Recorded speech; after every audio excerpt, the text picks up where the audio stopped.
welcome.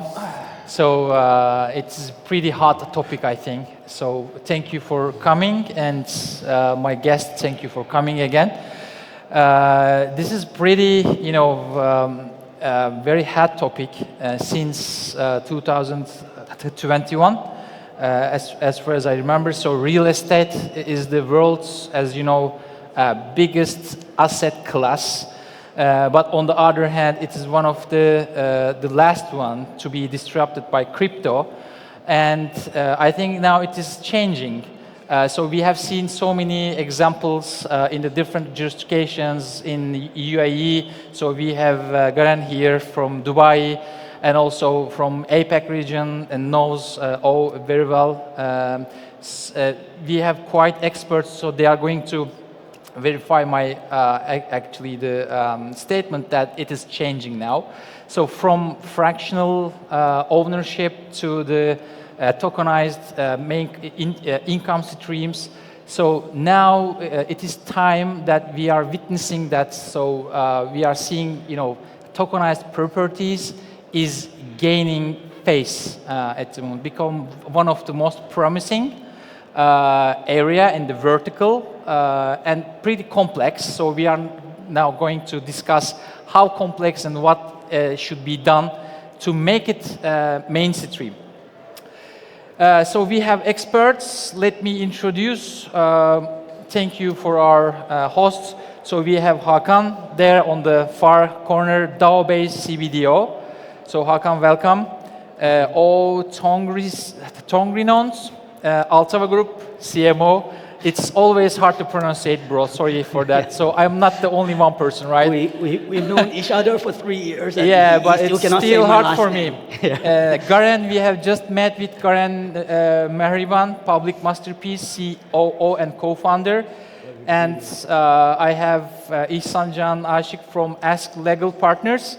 So I would like to be quick and start asking the questions. So what are the three biggest challenges facing RWA when it comes to the real estate? And the following is, so if you were starting a real estate RWA project, what problem you would try to solve first? I would like to start with far corner with Hakan. Please have the question. Am I audible? Yeah, okay, there you go. So first of all, thanks for hosting this invitation. Most of the people are, still like in the process of understanding what RWA is, right? Yeah, it's apparently tokenization of assets, in the world that we see with some real value. It could be like our houses, it could be like anything we see with real value, right? Stocks, bond, commodities, whatever.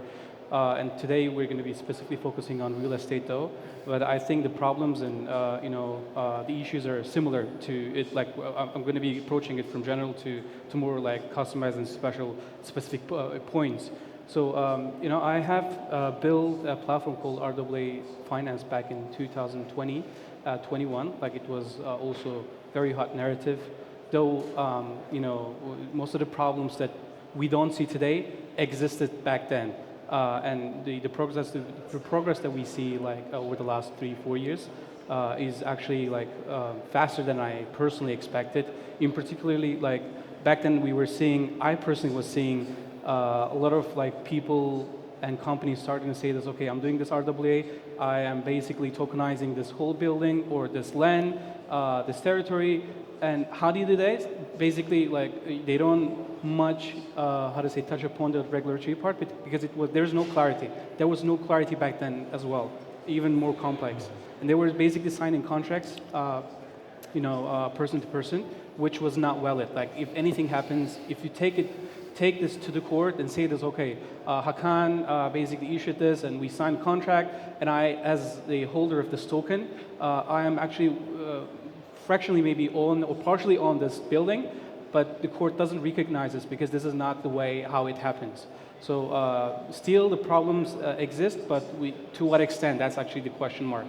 I had been living in Dubai like for three years, and I see like big companies like Emar, Damak, if you guys are familiar with the companies, they're like the largest real estate companies.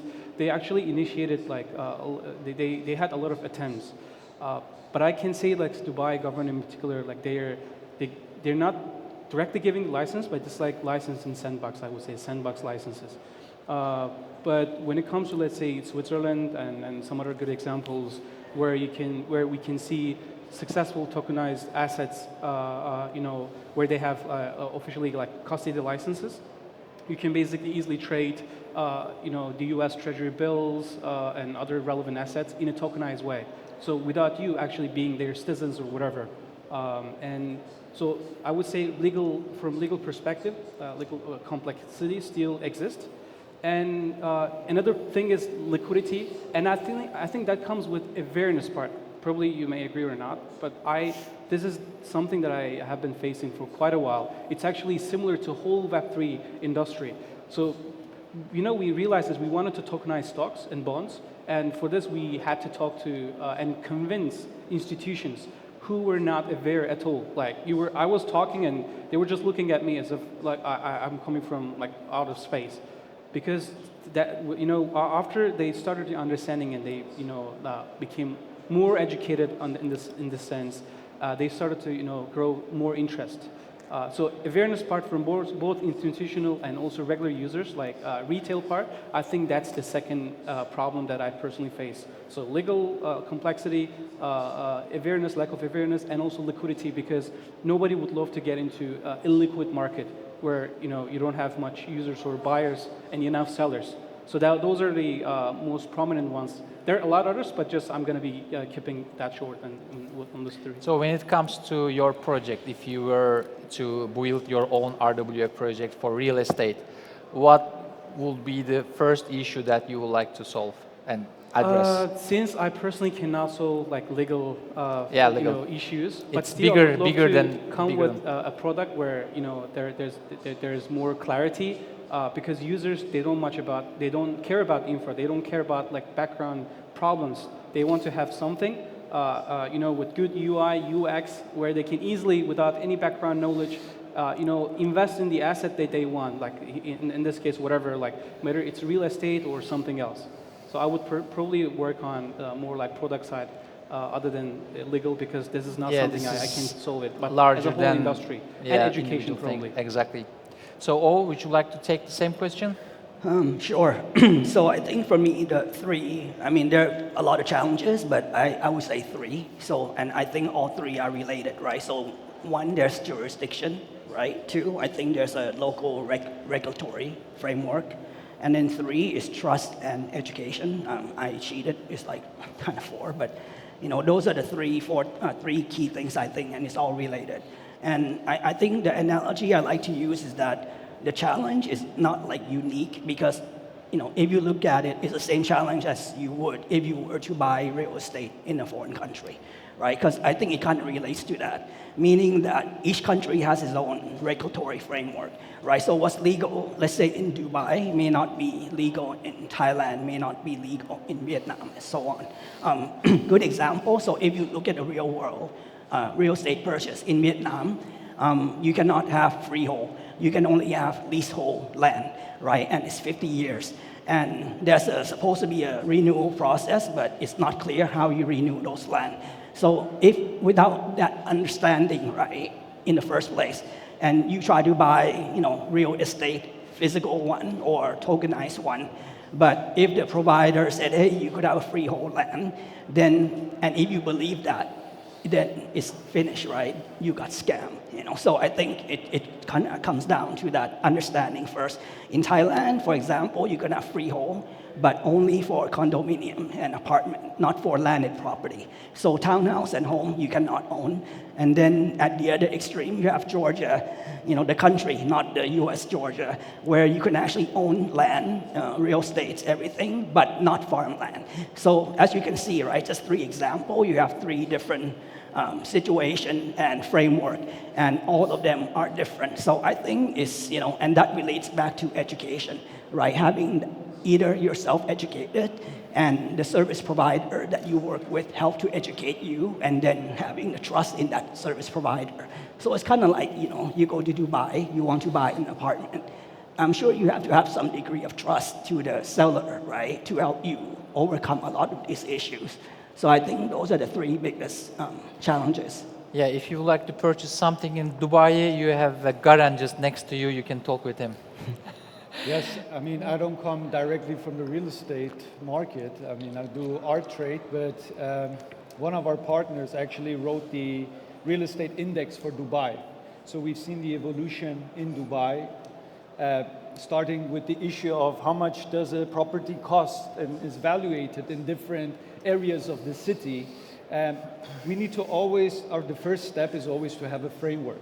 And to have this, I mean, I believe you can say much more about the So legal you have bridged the topic actually to the point where I would like to come to the second question. Okay. So I would like to continue with you, Garen, also. What is the current state of infrastructure for tokenizing real estate assets? And so are we still experimenting, or have we reached certain commercial readiness? And if so, what was the progress so far? I'm sure İhsan can answer that question better So than these I can. these questions are for both of two. All So right. after you, so we are going So I will to do come the to introduction, İhsan. you will come to the Absolutely. Like for right now, if you are looking what the UAE is doing, I mean, they're upfront. They want to work on these frameworks. They work on the regulations. And since approximately 2 months, we have been successfully launched tokenized real estate through the Department of Economy, I believe. Land, Department of Land. DLT. Yeah. Land Department. So, DLT. So the government and the legislative bodies now recognize the They have- tokenized, fractionalized, real estate in UAE. I mean, you need to get some kind of certification of ownership, and the only way in Dubai to get that certificate or any other country is through the government itself, its bodies. So obviously the government needs to be a part of this whole tokenization process. But for me, from my point of view, tokenization is the start, but not the solution to the issues you guys have mentioned. And I believe just owning a fraction of real estate doesn't solve anything. Obviously it brings value on the blockchain, it pushes the GDP in the countries, but we need to think a step further, and that's what we're doing at Public Masterpiece, is regardless of what you owe through our marketplace, if it's fractionalized or a single real world asset, you can right away from day one stake and create yield, a return of invest. So I believe this is the next step to make it very attractive for financial institutions to go that route and not to buy it in a, let's say, in a classical, old-fashioned way. It also comes to me that it is a good way for fundraising for the landowners or the constructor owners. Absolutely. So they can raise more money than if they can sell the property in a traditional way. And the tokenized holders also can benefit from the future or revenues or the rent incomes, and maybe they can stake in your platform. So it can cause a win-win. What I don't like is the maybe. So if I'm not in control of my asset, and we're in Web3, we're crazy control freaks. We want to be decentralized. I want to be my own bank. I want to be the custodian of everything that I own and move it and do it. So when I own a real estate in the old world, I own it myself. I can decide, do I do an Airbnb out of it? Do I rent it to a nice family? Do I just get it, do it as an investment? Do I buy it off plan and then sell it after I pay 30%? I have the choice. So now we come to the whole concept. Who am I buying it for? And what are they going to do with that asset? Yeah. So trust is the big factor, and understanding of what is going to happen with the tokenized asset. Yeah, absolutely. İhsan? Yeah, as a lawyer, I get to do the boring part, but I deserved it in my college application, probably. I think we should separate it onto two aspects. From the legal aspect, I think we are still experimenting because we don't really tokenize title deed, or we don't really own the part of the property, as those gentlemen already mentioned. We only gain a contractual claim in case of any conflict to force someone to transfer the deed to us, but we don't know if it will hold on the court. It will depend on the jurisdiction. I think from the, but we are experimenting. For example,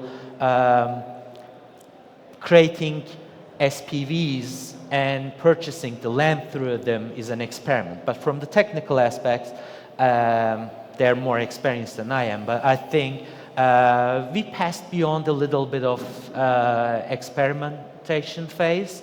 And in this particular aspect, I think we should, we tend to look to the West for some new technologies and stuff, but I think in this particular subject, we have to turn our faces to the East.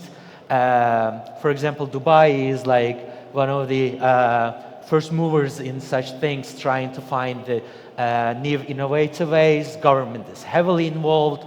They support crypto financing. They support new technologies. But maybe in Far Asia, Singapore as well, they're always one step ahead of us.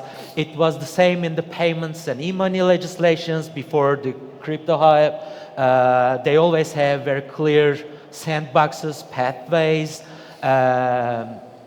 But when you look to the West in such subjects, it's more heavily regulated. But when something is more regulated, there is just a little area to move around, and there's like a little space for creativity. In Turkey, we are kind of in between. We have ties with the East, ties with the West, but I think if we think it as one huge community, not as parts of the world, from the legal standpoint, we are still experimenting. We are trying to find things, how we will establish the linkage between the traditional title deed offices and DLT DLTs. How will states react? Will it reduce their capacity to control the things, or will they be a stakeholder? It's actually, I think, in the, you know, maybe we talk in the later questions, but it's actually a bit in the philosophy of the state, if they're holding on to the more traditional state enterprises, or they're willing to transform into this changing world. But yeah, from legal standpoint, we are still experimenting. Yeah, it seems when I sum up all the comments, the legal framework comes first before we move forward with the tokenized real assets, because at the end of the day, even the investors would like to invest in a trusted and secure assets, right? They don't want to lose any assets because of the regulatory conflicts. So it is the main thing that, as far as I can see, so far. So we know some examples from Dubai, especially Demak, the Azizi, and other constructors have already started to sell real estate with crypto. So you can go there and connect your wallet, or send your money from your wallet to their wallet in order to purchase. Then you can sign the title deed. It's straightforward, but tokenized thing is still very, how can I say, it is blurry. So my next question is to, again, Hakan, come back to Hakan again. So when it comes to the tokenized real assets, so do we have any reliable market data on how much has actually been onboarded, and what is the current trends, and what is your realistic forecasts for the next 1 year, 2 year period? Before answering this question, I just wanted to touch upon the quoting from Mr. İhsan saying experimental. Actually, that was the phrase that I used to use like back 4 years ago, because it was literally experimental. Like you didn't know to what extent you can go from a regulatory perspective, because you are not the only one. You may have the best product, but at the end of the day, this ownership certificate, like either it's in Dubai, it's in somewhere else, you have to go through, all this like relevant offices from government, right? Unless they recognize, you basically build for nothing.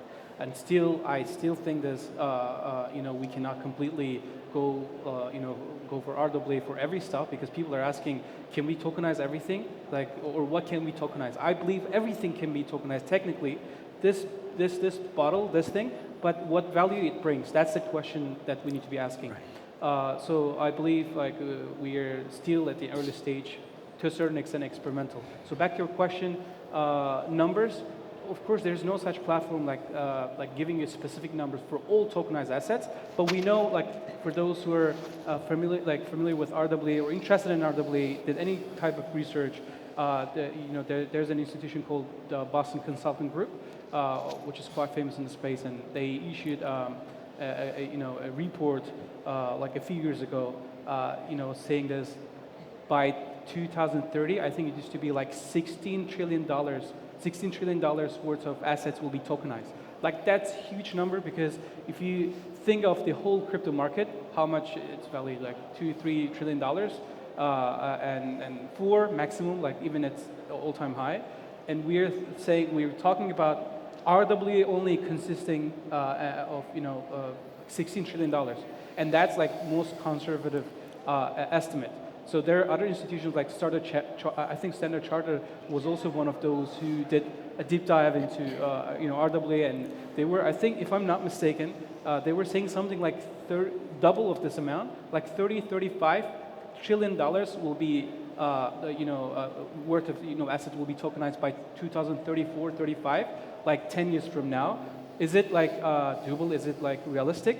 I believe definitely yes. We're seeing like largest companies after BlackRock, Goldman Sachs, and many other asset managers involved who are basically managing trillions of dollars basically worth of assets under their management, right? And we saw what brought how much energy they brought to the whole space, for Bitcoin, for other particular projects. So we know companies like BlackRock, they're already like they have created a team particularly focusing on this. Like they have been, doing a lot of researches. Some of them are actually confidential. Some of them already public. You can go and check. And they allocated also a good amount. And we're going to be soon, maybe in a month, in a year, we don't know. But when the time comes, we're going to be hearing a lot, like a huge amount of, in terms of tokenization of those assets. So I think with 2025 numbers, if I'm not mistaken, because it changes every single month, and the sources may not be super specific, but I think like $20-25 billion worth already like tokenized easily. And I think when you look at this chart, this graph published by Boston Consulting Group and many others, including Standard Chartered, it was saying like I think real estate was coming number two in terms of like the volume, the size of tokenized asset, and private equity is also one of those. So we can easily say there's like many tens of billions of dollars already tokenized or in the process of being tokenized. We know like good examples from the US. I heard I saw the news like a few weeks ago. I think they were talking about tokenization of like hotel, where you can fractionally buy this token and be owner of this hotel. As people rent it, come and like stay in your hotel. Basically, you get like it's a yield-bearing way of like tokenization. So again, stable coins are also RWA because they're backed by huge cash amount that they hold like in their treasury, as well as like your U.S. treasury bills and etc. But they are not yield-bearing. It doesn't bring any benefits to me as a holder. It's just a gateway to me. But this type of example where you have fractional ownership in that particular building, like hotel, where every single day people come and live, you get some benefits. And anytime it's liquid, you can go and sell it. That's actually, I think, maybe you can go and stay. Yeah. So there are so many factors. So we should also think about the adoption, the general adoption of the blockchain technology. For example, we shouldn't ignore the stable coins. Now, governments, even the US government, the European Central Bank is talking about the digital euro, digital currencies. So this really enables people to invest cross-border easily. So when regulatory bodies enable the tokenized assets can be sold and can be created first and sold easily under a legal framework. So anybody in Vietnam can easily, invest Trump Tower, for example, which is tokenized, right? Easily. This is cross-border. They don't bind with their bank accounts. They can easily send the money from their wallets to the contract and then easily purchase the tokenized fraction of a building in Miami, for example. Yeah, that's right. So this will kind of, growing the entire picture. Garen, can you take the same question? Can you share some figures and forecasts about the industry if you have any? Sure, I can just underline what you said. I mean, I think 16 trillion, whatever, if it's BlackRock, Larry Fink, everybody. I mean, you need to realize what these figures mean, at the end of the day. But for me, I'm not focused on the volume or of how much we're going to be tokenizing until 2030, because we are builders. We need to concentrate on building the technical framework first and foremost, make it work, because that's still a big issue. Like for a lot of institutions, okay, they come across a company and the company promises that we do tokenization and all of that, but if you don't understand blockchain, on which blockchain... Flats through crypto. Yes. It's not fractional, So, fractional, but it's complete units. What I'm trying to say is, at the end of the day, you need the technical base for this to happen. Exactly. And we need to make sure to build a safe environment for these assets to live on, and not to live on for now, tomorrow, but for the next decades, if not centuries. Yeah. That's what we have this technology for. We want to not only certify, we want to preserve the data, the ownership, away from paper and computing and clouds. Yeah. Because we have this beautiful technology. And this is what we should need to focus on. And obviously the potential is great. I mean, we see it just in the arts industry. We have tokenized within a year $10 million. I mean, we're just one company, and I have in the next year forecasted $50 million on art that will bring on chain. So I see how much volume we can create. But then again, your example with the hotel is exactly what I meant before. What am I getting out of it as someone who's investing into it or buying a tokenized asset? Also, when it comes to the technology, so we think from the technology perspective, and we are all Web3 native users. So when you look at the mass adoption, technology also enables all through abstraction. So the everyday user don't have to know what is wallet, what is key phrases, what is chain, what is gas fee, what is the others. So maybe in the near future, we have all the abstraction technologies in hand. So people just send the money. They even don't know it is the digital money to invest in a property in Miami, just through a couple of clicks only. But the entire operations will be on chain. Also, this enable regulatory bodies to see the every action. Also, this helps governments and the lawmakers to observe and register all the actions. Actually, it is win-win for the regulatory officers. Yes, I believe like the customers who buy don't need to know anything what's going on in the background. Absolutely. Because they trust the institution, they trust the developer Absolutely. or the government body. They are responsible to make the right choices. So what we're doing in Dubai is we partially advertise the Abu Dhabi government in terms of tokenizing art. So they take it serious. So they have built the past couple of years departments that are solely doing the work of learning, and we are there to advise, educate, show, and then we have creative workshops. And this is the start. I mean, it's an evolutionary process. It's an experiment, obviously. Everything starts with an experiment. Albert Einstein did an experiment. as well until he Exactly. got his form. So this is where we stand, and that's the beauty. We should concentrate on what's possible, you know, in general of creating and preserving, and less worry about if it's compliable at the moment. Because if we speak about banks, and coming from someone who is diehard involved in blockchain, I don't hold any fiat anymore. Exactly. I come to Turkey and I spend my cryptos. I have my crypto credit card, this, that. I booked this hotel with crypto. I paid our booth with crypto. So we are already doing that. Absolutely. Yeah. At the end of the day, I don't care what they receive here as long as I can use my favorite or my preferred Crypto sets. way to Exactly. assets, yeah. So let's zip it up. So last two questions. This question comes to O and İhsan. First, O, please take the question. So which justifications and markets are the most progressive and open to tokenized real estate today, and why? So I think he mentioned Switzerland, so that's one. The other two that comes to mind is Sweden and Georgia. Again, the country, not the US states. Since I'm a bit biased toward Georgia, as you know, Atlas, so, you know, like I kind of deep dive a bit into that. But I think at all levels, at the base layer, I would say, the government supports the governmental agency to register the home ownership or lands on the public blockchain, right? So in Georgia in 2017, I think they work with a company called Bitfury and, you know, using that blockchain layer to allow the public registry to register a land ownership onto the public blockchain.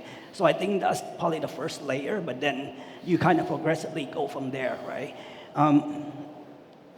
We talk about Dubai a lot, but but even with Dubai, as progressive as it seems, and you can correct me if I'm wrong on this, right? But sometimes I think, you know, like the left and the right hands are not aligned. So what I mean by that is that, let's say you have, you know, Vera or DMCC in Dubai, right, who are super progressive, and they come up with these like policy, you know, to really push the crypto. But then you have, like, say, central bank, you know, who are still super conservative and have a different mindset. So the result is that, you know, Dubai attract a lot of crypto projects, but I could probably say most of these projects are not able to get traditional corporate banking even today, right? So a lot of them still have to go to the digital banking. Why? Because central bank's framework is not aligned with what the MCC is trying to come But my question is, why would we need a bank account? No, sure. I mean, Why? Why do I need a bank account? I think my point is more like, you know, the alignment, right? Yes, of, definitely. You know, But it's towards opening the opportunity of creating, you know, and that's what Dubai is doing and Abu Dhabi is heavily doing right now, even behind the scenes, not talking. They're pushing on all sides in blockchain technology and as well as AI.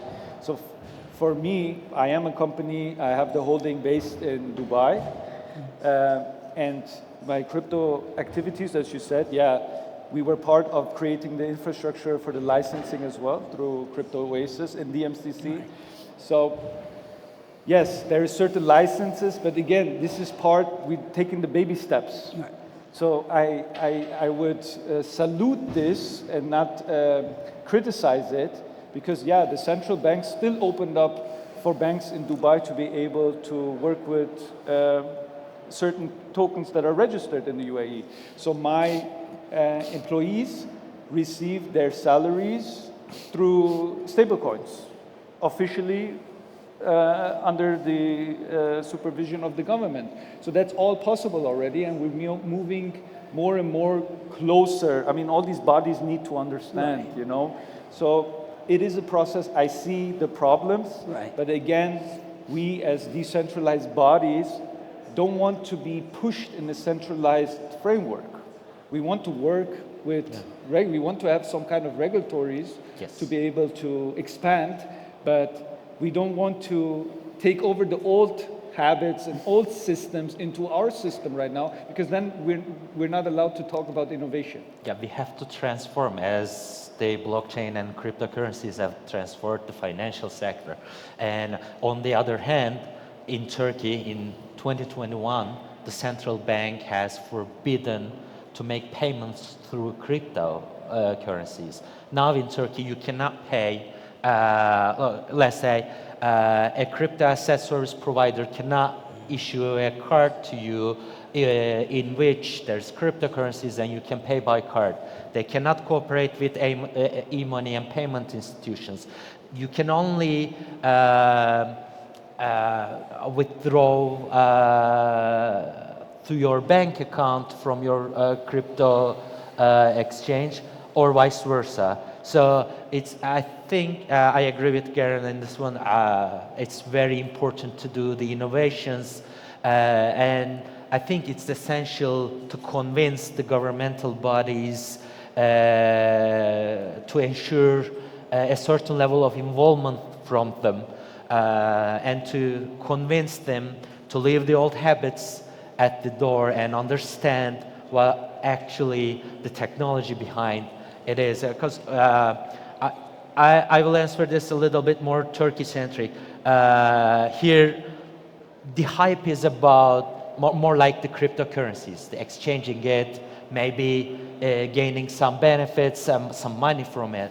But I think as a public opinion, as this community, we should push about the benefits of the technology behind it rather than the currency itself. Because what technology will do is to transform. Now we are talking about the tokenization of real-world assets. I agree with Hakan, even this bottle, this table can be tokenized. And it's thanks to the technology behind it. And Dubai is a good example about it. As I said, Georgia is a good example. Switzerland as Switzerland, as they always love money and finance, that they are very leading. If the government really understand, how blockchain can be used Yes. for a good purposes, Yes. so they will immediately embrace it to make it wider to the population. Actually, now they don't understand. When they don't understand, they fear.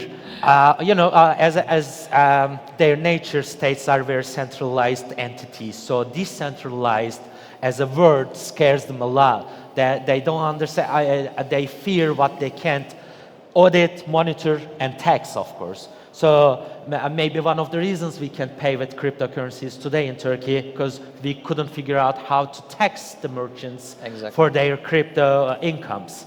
That's why I also welcome the innovative ideas with the government, not intervention, but participation, like in places, Dubai, Switzerland, they're very essentially important. I think we should, as a community, also adopt the same approach and push for the agenda about the technology rather than the other things, because cryptocurrency is a result. Tokenization of real-world assets is a result. But the reason is the technology, and there are endless things we can do with such technology. If we can convince the governments that they can also monitor it, and there are less spaces for fraud, less spaces for chargebacks maybe, less paperwork. Government also can use blockchain for IDs, for taxes, for title deeds, more many beneficial use for cases. them maybe, because they can cut expenditures with such technology. Now we sign a lot of papers, we go to offices, we wait long hours just to they can register everything on chain bureaucracy and transparent. Yeah. So let me. I would like to add something on the Turkey part, because sure, of course. It's the first time we, as a team, and myself, have been to Turkey, and we see the growing demand from the Turkish people to find solutions. And I believe the fear from the government is, as they see the cryptocurrencies part, I totally agree with you, because they have a problem with inflation already with their currency. So they don't want their people to exchange their currency out of the central body.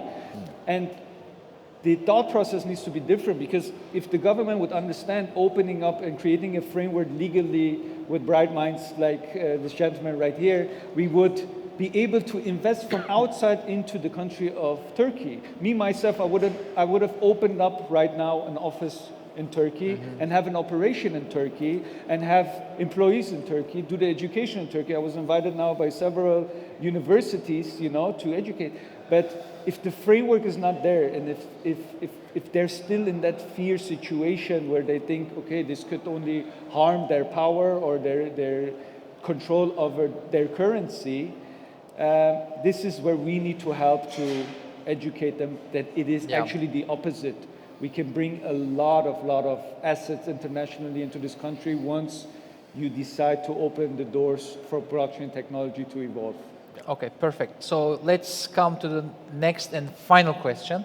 So this question helped me to summarize the things that we talked. Instead of my summarizing, you are going to summarize. So I'm going to start from the end to me. What is the next big unlock you think we need to see in the tokenized real estate, and what do you think? How far we are from the mass adoption? Okay, we have talked about most of the problems that we face so far. So this is why this answer will be kind of summary on your behalf, on your view. Like in particularly for real estate, when we see like the global worth, I think it's about like $300-something trillion worth of real estate. And the question is, can we really take this 1% on chain, which will then equal to something like $3 trillion? So is it like doable? Yes, all this, reports, or published by either by Boston Consulting Group or some of other well-known institutions and banks. I believe, yes, we can, and maybe we are a few years away from those numbers. Maybe it will take longer, but I think still regulatory framework here, the complexity, unclarity remains as the biggest issue. Because like technically I mentioned, everything can be tokenized. And also one thing, we need to understand governments as well, because governments do not want to have anything that they can, out of their control. They want to know who is buying what from in their own country and what kind of activities, transaction. This is their right. Like, they don't want anything fully decentralized. Like, even if we were talking about decentralization, which is the main pillar of Web3 blockchain, I cannot say like fully decentralization, but decentralization to a certain extent where governments at least like feel themselves like safe. So I believe, yes, legal complexities still remains the top, and like countries like Dubai, Singapore, Switzerland, we see good examples are happening, but still, there's not like such, law allowing you to fully tokenize assets from scratch all the way down to product where you as users can buy and do stuff. So and I believe there's another thing that I want to mention is like we need something like in Web3 and blockchain we say interoperable chains, like where everything can be if you're building on Ethereum, then you're far from like Polygon, Solana, whatever. How do you transfer it to other realm? Because they're all other realms. I think for real world asset tokenization part, can we have like interoperable law, like in particular like grab for RWA? Because when we look at Hong Kong, they have different law. When we look at Turkey, different. Like you cannot tokenize assets in the same way in all this different countries, because they have different law, different approach, different way of thinking. So again, like those are my top. I would like to contribute. So Dinari, a US-based company which market tokenized stocks. So first time US government has approved their license for on-chain equities, for example. So now, tokenized stocks can be, a transactional item at the moment legally in US. So why not the next move will be approving a tokenized real assets, which recognize the fractionalization of the ownership. So it really solves the problem in the US market, and the others will follow But easily. there's still war between SEC and other relevant institutions exactly. and departments, and that remains still unclear. Otherwise, yes, you're right, and there are very good examples. And each state has its own law. That's also another problem. Exactly. Oh, can we continue? Yeah, I think the top line number, like that we talk about trillions, right? I think to me that's pie in the sky, but without taking the first step in solving that fundamental problems, we'll never get there, right? And it goes back to your first questions, like what are the challenges and how to overcome those.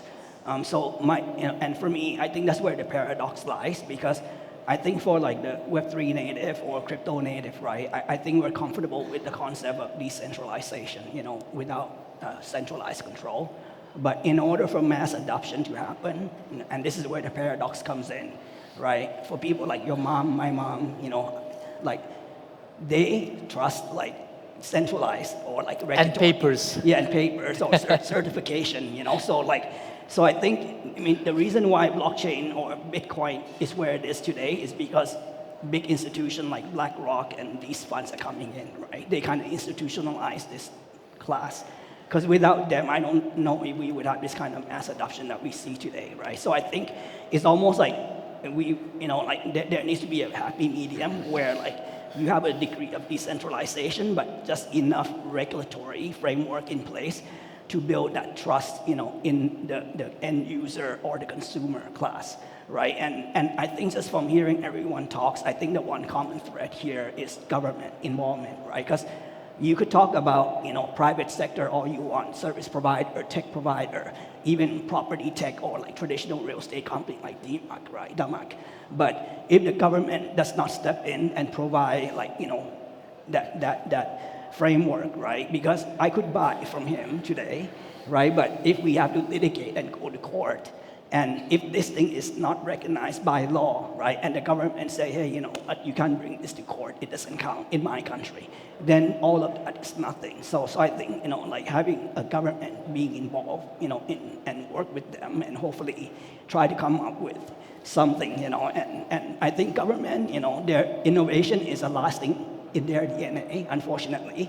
But what's good about government is that they're susceptible to FOMO, meaning that they don't want to be the first to jump into the swimming pool, but they never want to be the last.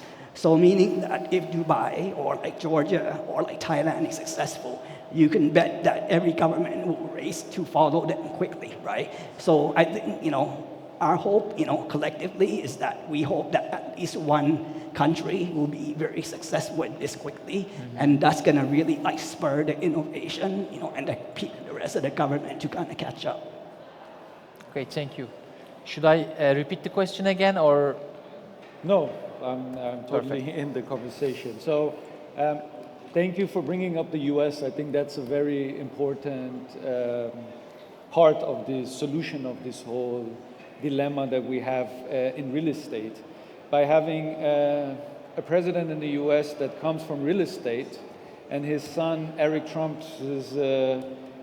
comes often to the UAE. They own real estate in the UAE. He's a very vocal person for cryptocurrency. I believe that the US is still for the West, the force once they implement it. Yeah, so Trump will make crypto great again. Yeah, no, makes RWA great. Crypto is great. Trump might help get things on the legal side faster, as they're really, really pushing for it. So I believe when it comes to real estate, and this is also one of with commodities and all of that, is one of the assets that are so regulated. Because if I speak about art, I have just purchase agreement with everyone, and you can go to court anywhere in the world and say, hey, I bought this art, and regardless of what you paid, even if you just paid me with this water, as let's say a payment method, we still have somewhere a purchase agreement that is on the blockchain. You can go legally and claim that. How successful that be is a different question. So for us, we are already doing it successfully, and we are also an example for how then real estate can do it, once again, you need an international kind of regulatory base of doing that. But if you ask me of what is my thought of this will go and when, I would say we will see a lot of change in the next 12 months, as in the next year. I think a lot will unveil. I think there's a lot going on in the background. There's a lot of legal people sitting and finding ways of doing this, because from the Western world, from the US, they understood the value of cryptocurrency and blockchain. So you are positive about to hearing some news about Trump start selling its towers on chain. Absolutely. In the next year, maybe. Dubai, he should, if he's so pro and his son is promoting it, then he should. Good news. He's building up a new tower. I'm not advertising it here, but he should push it. Thank you, İhsan. I agree with all. From a more boring legal perspective, we need legal perspective. There are several things, but three is at the top of my mind. One is the first thing we all discussed, establishing the linkage between DLT and title deed offices. Two, in the idea freeing finance, decentralizing it sounds amazing, and it should be, the privacy, etc. But if we want mass adoption, and if we want to involve governments to a certain point, we should have a balance between AML, KYC, and privacy. How we'll do it universally, we'll see. And the cross-border transactions, because in certain countries, it's forbidden for foreigners to purchase real estate or land. In some, it's okay. If we do it in tokenized, how we're gonna find the enforceability in sovereign nations where they don't want foreigners to purchase land. As far as you mentioned, it is boring, so I think it is not. So it is the main dominator. So if the governments and the institutions solve the legal framework, then the rest will be easy for the mass adoption. So thank you very much for helping me to summarize the topic. I would like to thank you for all of you and each of you for attending and for your valuable opinions. Thank you. Yeah. Thank you. Thank you.